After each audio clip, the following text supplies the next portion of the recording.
I'm Mason. As I work now, I think to myself. I ponder how truly happy it is to see a family together, all smiles. I was raised by a single mother. It was just the two of us. I've heard that my parents divorced when I was 1 year old. My mother worked while leaving me at daycare, but once I started elementary school, she began working from morning until late at night. I can understand now that we were quite poor back then. For breakfast, it was usually cereal, snack bread until mom came home, and at night, we often had a pasta with tomato sauce. The occasional fried egg that came with it was a treat. Meats like steak were really occasional, but every meal my mother cooked was delicious. Even though she would come home late, around 10 p.m., I was always home alone until then. It's unthinkable now, but that was just the everyday norm back then. I still remember my mom's apologetic face saying, "I'm sorry we can't be together more." I always played alone.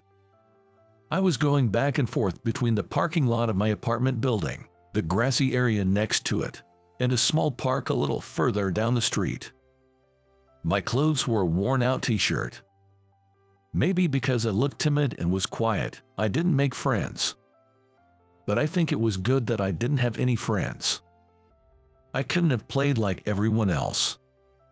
After school, everyone would often gather at the local candy store, buy snacks and drinks, and then eat them at the park. I had no allowance to buy such things. I could not have joined a group anyway. There were times I felt lonely. But as a child, I understood it was just the way things were.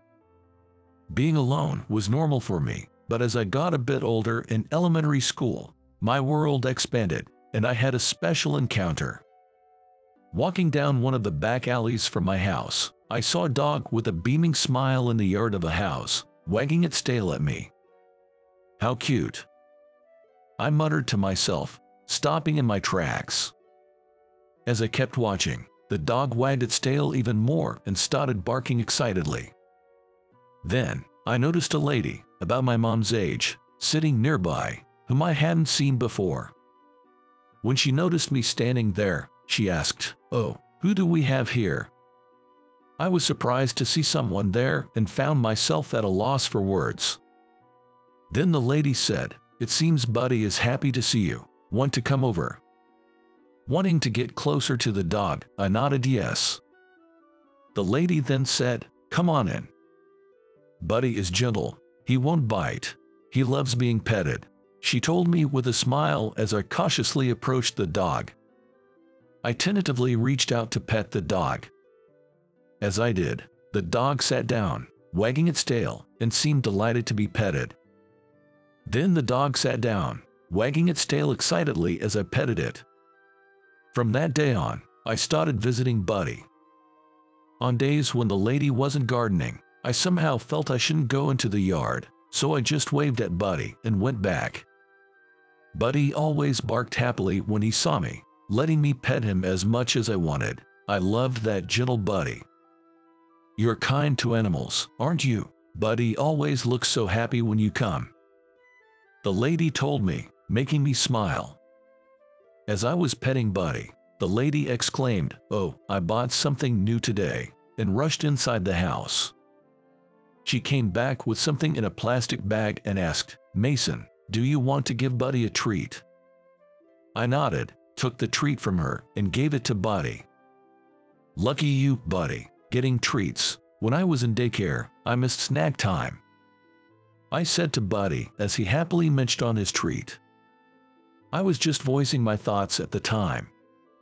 But now I understand. Perhaps the lady sensed something then. That's it. I'm good at baking cookies. I'm planning to make some tomorrow, so if you'd like, come over, Mason. Let's eat them with Buddy," she offered. The next day, eager with anticipation, I ran to the lady's house as soon as school ended.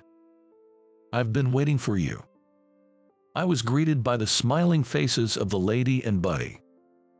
On a small table in the garden, there were lots of cookies in different shapes. "Here, these are your cookies, Mason." she said, and Buddy whimpered, looking eager. "Oh, Buddy's treats are over here. Let's all eat together." The lady had also prepared homemade apple juice. "They look so yummy, thank you." At the moment I tried a star-shaped cookie, a wave of sweetness flooded my mouth. "This is delicious. It's the first time I've had such tasty cookies," I exclaimed cheerfully. The lady smiled, saying, "I'm glad you like them," but tears were streaming down her face. Surprised, I asked, "What's wrong?" but she just shook her head, wiping her tears. A bit later, the lady said, "I'm sorry for crying," and explained why she had been crying. She once had a child who had passed away as a baby. If the child had been alive, he would have been about my age. Just thinking about it made her cry, she explained. "There's been a lot of sadness in your life, too," I managed to say. "I've had my share of sadness, too, but I want to live happily with my mom someday. I'll grow up fast and work to support her because she's working so hard right now. I want to earn a lot of money when I got a job. I'm wondering how I can do that." I found myself saying what I was thinking, probably because she told me what was on her mind. Despite my sudden outburst, the lady seriously considered my question. "Well, until you grow up, the best thing you can do is study hard. By doing that, when you get older, you'll have a lot of job options to choose from. From there, you can find a job that pays well. But remember, it's important to find a job you love. That's crucial," she advised. From that day on, I worked hard at my studies. When I faced a difficult problem at homework, the lady always helped me. I would peek into her garden every day, and if she was there, I'd drop by. For me, who had no friends, spending time with a lady and Buddy was a great joy, but that warm time didn't last forever. One night, while studying at home and waiting for my mom, the phone rang. The calls I usually get at night are only from my mom saying, "I'm on my way home," but that day, the call came earlier than usual. Curious, I answered the phone. It was from a woman I didn't know. After confirming my name, she said, "Stay home, I'll be there soon," and hung up before I could reply. Soon after, the woman from the call arrived. She worked with my mom. But what she said next left me in disbelief. "Your mom has collapsed. Let's go to the hospital together." With that woman, I headed to the hospital. Arriving at the hospital and sitting on a long bench in the waiting area, a doctor came out of the treatment room. "Where's Mom?" When I asked, the doctor squatted down to make eye contact and said, "It seems your mom has collapsed from exhaustion. She must have worked very hard, so let's let her rest quietly for now." That's what he said. He didn't say it in so many words, but I somehow understood what it meant at that moment. My mother had passed away from overwork. After that, I was taken by strangers and put into temporary care. A few days later, people claiming to be my grandparents appeared. They were strangers to me because I had never met them before.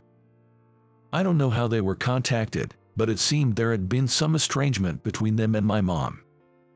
"We are your mom's parents. Let's live together at our place from now on."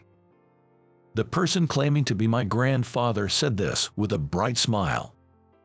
Though I was scared to suddenly live with strangers, I, who understood nothing, could only nod in agreement.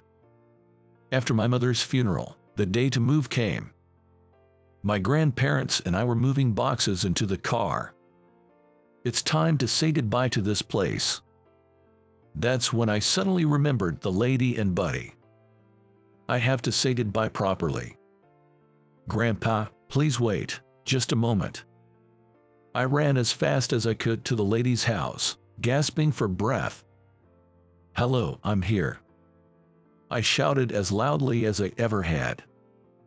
The lady was inside but came out in a hurry when she heard my shouting. I told her about my mother's passing and that I had to go live with my grandparents now. "Take care." Crying, I petted Buddy's head one last time, Buddy licked my tears, and the lady cried with me. The lady kept rubbing my back, repeating, "Stay strong, be well," over and over. After saying goodbye to the lady and Buddy, I went to live with my grandparents. The journey to my grandparents' house felt incredibly long, but it was actually about an hour's drive from where we had lived. From then on, I lived with my grandparents, who were incredibly kind, and never once did I see them angry. They bought me toys and games, ensuring I lived a life without want. However, the shock of losing my mother and the difficulty in adjusting to a new school made me withdraw for a while. I spent most of my time shut in my room, but one day my grandmother brought me cookies in a box that she had received from a neighbor. Eating the cookies with my grandmother reminded me of the cookies the lady used to bake. Can I make cookies too?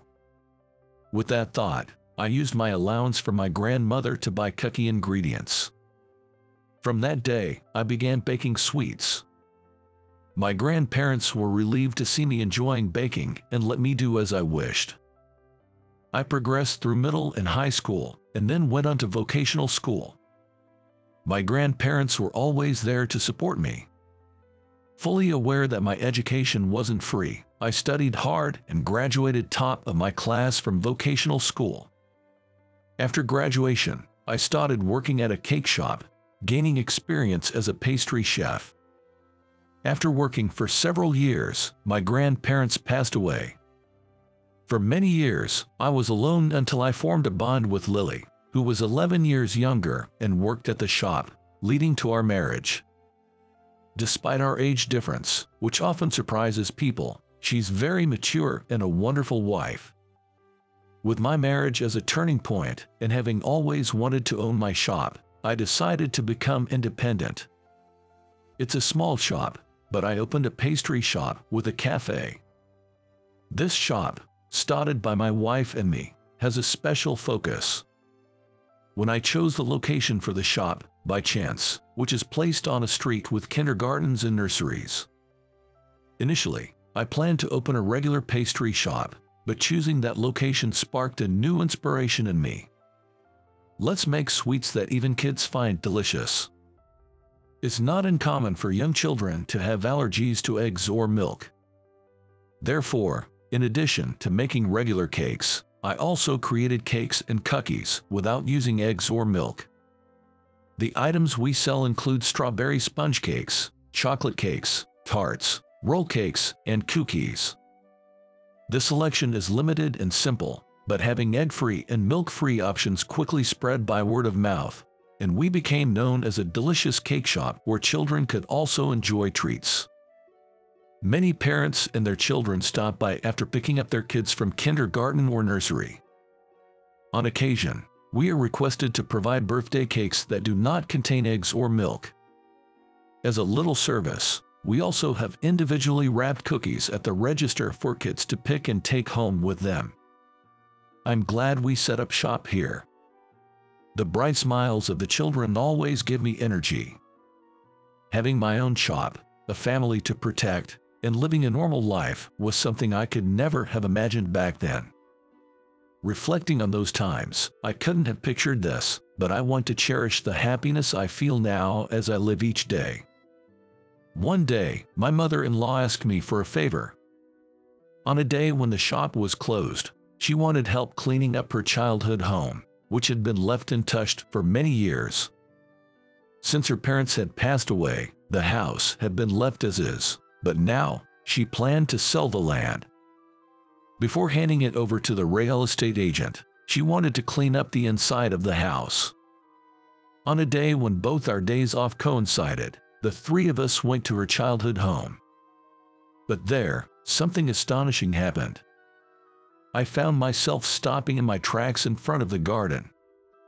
The familiar garden, a lone doghouse, and as I matched it with my memories, I found myself inside the house.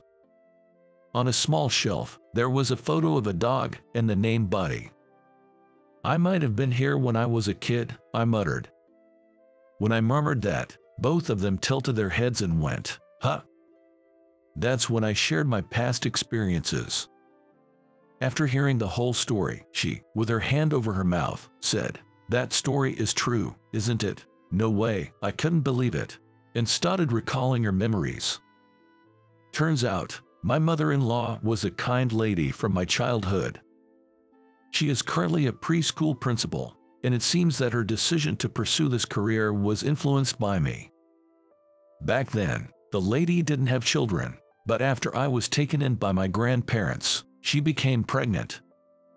During her parenting years, she often thought of me. Originally a child care worker, she always wondered if there was something she could do for children like me. So, when her child-rearing days calmed down, she built a small-scale children's center on the land she inherited from her parents, offering not just daycare but also support for families in need. "Because I met you, I'm now a principal," she said. "If that's the case," I said, and then I told her. "The reason I run a pastry shop today is all because of the homemade cookies you gave me. Being able to chase my dream and marry Lily is all thanks to your kindness. Thanks to you, I became a decent man." Hearing this, both Lily and her mother burst into laughter, perhaps finding it funny that I called myself decent. I had no idea that I had met her a long time ago. "But how come neither of you recognized each other?" Lily asked, puzzled.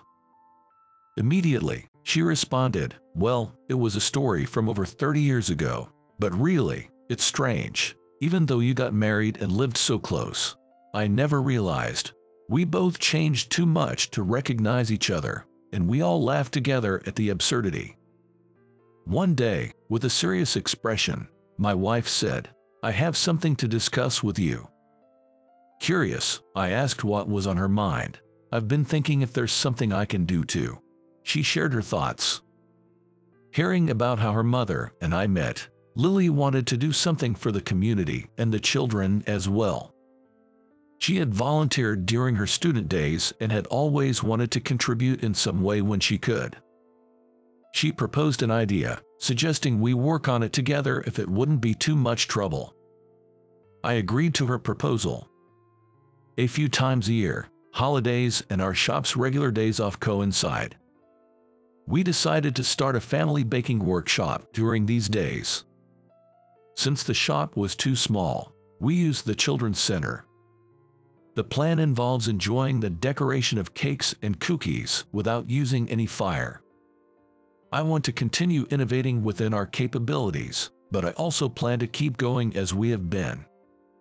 My wife and I share this sentiment.